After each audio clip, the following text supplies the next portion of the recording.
என் உயிர்களே, இன்ப செல்வங்களே, உடன்பிறப்புகளே,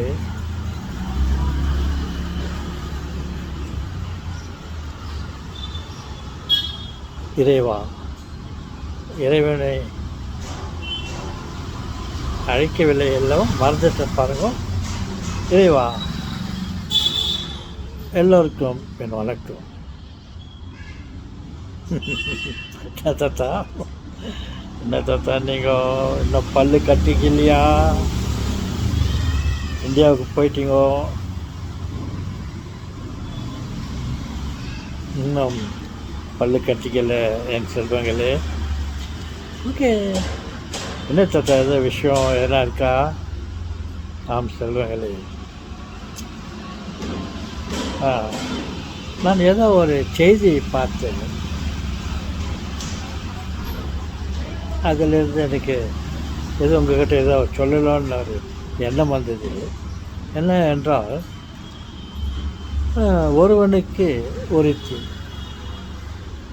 மனைவி, அவனுக்கு பல கோடி ரூபாய் சொத்துக்கள் இருக்கிறது.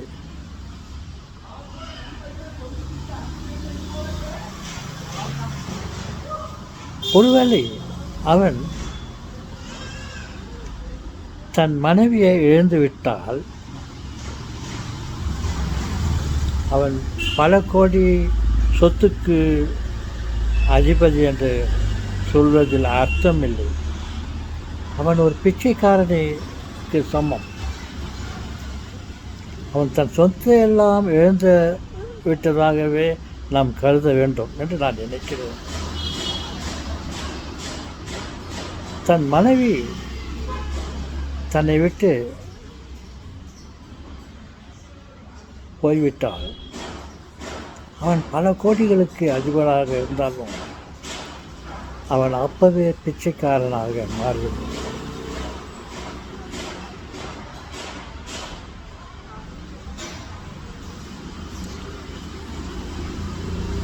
அவன் சொல்வாங்களே, இதைத்தான் நான் சொல்ல ஆசைப்பட்டேன், விருப்பப்பட்டேன்.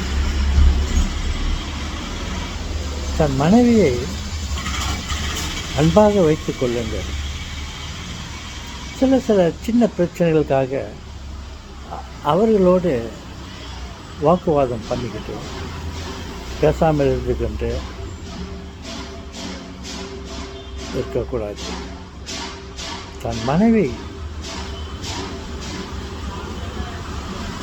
தன் சொத்து, பல கோடிகள் சொத்து அல்ல.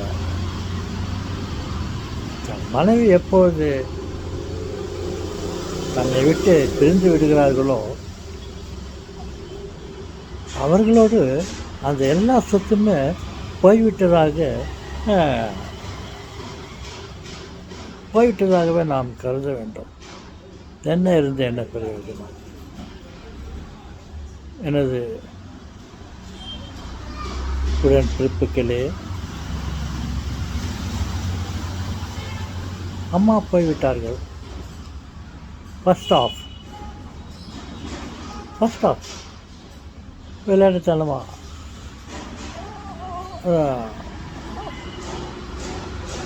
கடந்து விட்டன. செகண்ட் ஆஃப், அதுதான் கடைசி வரையில் அவர்களை அன்பாக வைத்துக் கொள்ளுங்கள். அவ்வளவுதான் சொல்ல முடியும். அவர்கள் இருக்கும்போது அவர்களுடைய மகத்துவம் நமக்கு தெரியாது. சின்ன சின்ன விஷயத்துக்கெல்லாம் கோவிச்சுக்கணும்.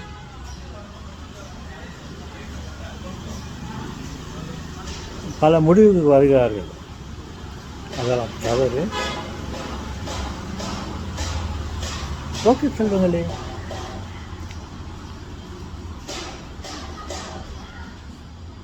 நான் ஒரு செய்தியை கேட்டேன்.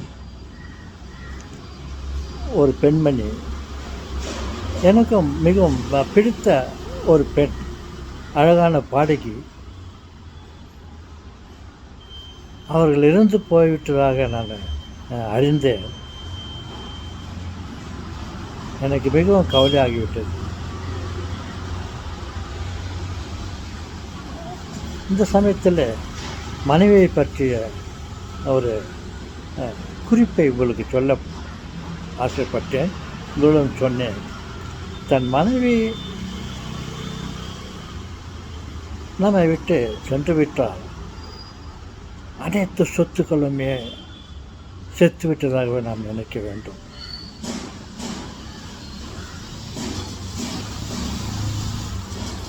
மனைவியை மகிழ்ச்சியாக வைத்துக் கொள்ளுங்கள். ஓகே, சொல்லுங்களே.